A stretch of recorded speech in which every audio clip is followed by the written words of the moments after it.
Hi, my name is Adrienne Yergosky and I'm the owner of Westside Pilates. I have a location on the Upper West Side in Manhattan and in Long Island City, Queens. And here's my story. Prior to COVID, actually in February of 2020, I had a sewage pipe break in my old space on the Upper West Side, which I'll show you guys in a moment. There were 3 different breaks underneath and our toilet facilities stopped working. So I had to immediately evacuate. I actually found a space in a church and I brought all of our equipment there. 4 times a day I'd have to move the equipment in the morning, move it out, put it back for the afternoon as they had an event, and then bring it back out for the evening. We did this for 1 month. We moved back in. The guys were so great to me. They renovated the entire space in like 4 or 5 days, and we were back in the studio, and then we shut down for COVID. So here I had a brand new renovated studio. I had put so much work into this space, which you guys see, a new storefront, everything, now a new renovation. And from there, that was in March, and in July, I was sued, evicted, my landlord terminated my lease, and I hired a litigator, and there was no other option for me besides to leave the space and close my doors until I could find something else. Let me show you the space. This is where my old studio location was. I redid an entire glass storefront, full renovation, which is hard to see through the glass inside, but floors, walls, everything. 3 years of a lot of dedicated hard work in this space, only to be challenged, sued, and evicted. Really hard time frame. You can see we redid all the walls, and now it's gonna sit empty. And it's probably gonna sit empty for a while. Redid that back room in there too. This is where the sewage pipe was up. Should get some videos of that, but everything totally redone, and I feel like I put my heart and soul into it, only for it to be crushed through no fault of my own. So that last video I actually had to take some time after because it was really hard to keep myself composed. I didn't realize how much it had really gotten to me emotionally.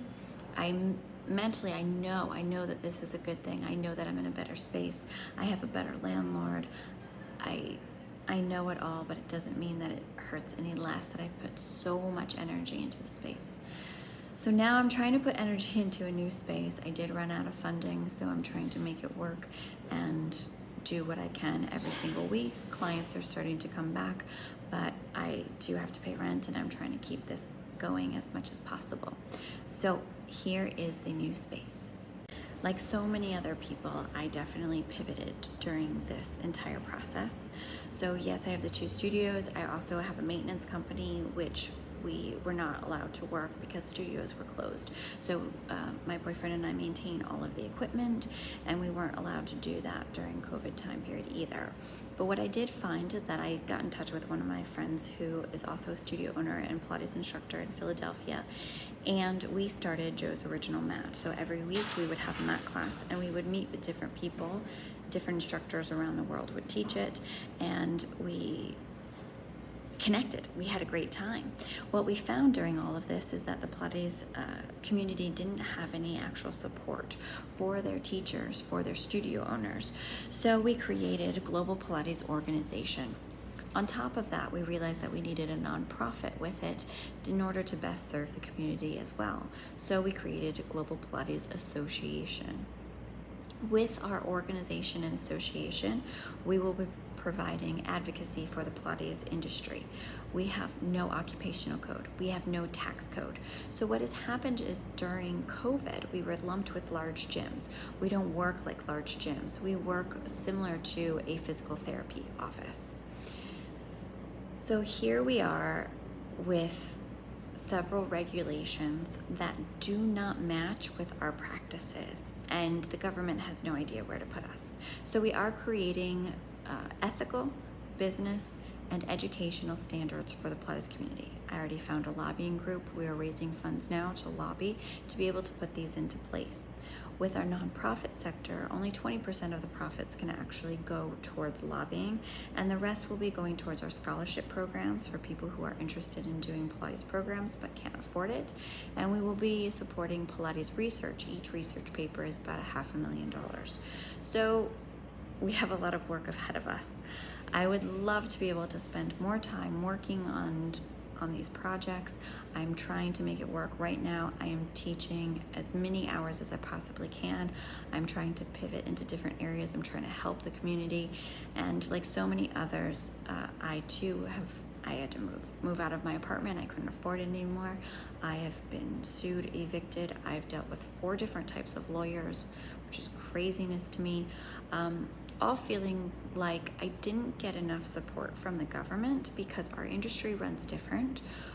Our, teachers are more like gig workers, so they're paid based on commissions. So I couldn't get all the PPP funding that I needed in order to support the studio, to pay rent. I was paying out of my own pocket, trying to make ends meet as much as possible. And now I lost my security deposit, obviously, with having to leave the space, although I would have stayed in it had the landlord worked with me or had I received enough government funding to pay my rent. But now I'm in a new space. I had to put down a new security deposit, a full new renovation, which I'm not completed with because I did run out of funding. I'm just trying to make ends meet. So I moved out of my apartment. I moved in with my boyfriend and his mother, and I'm just trying to make ends meet and work on getting the studios back together and trying to pay rent. And obviously I'm much more in debt now because there wasn't really any funding for small business owners like me. It wasn't enough for New York City rent to be able to pay all of the expenses that I still had. And I still have going on, and some that are backlogged even. So I would just love some assistance in order to really spend my time on working on things that matters rather than having to be so concerned with, am I going to be able to pay next month's rent? Am I going to be able to pay all these expenses?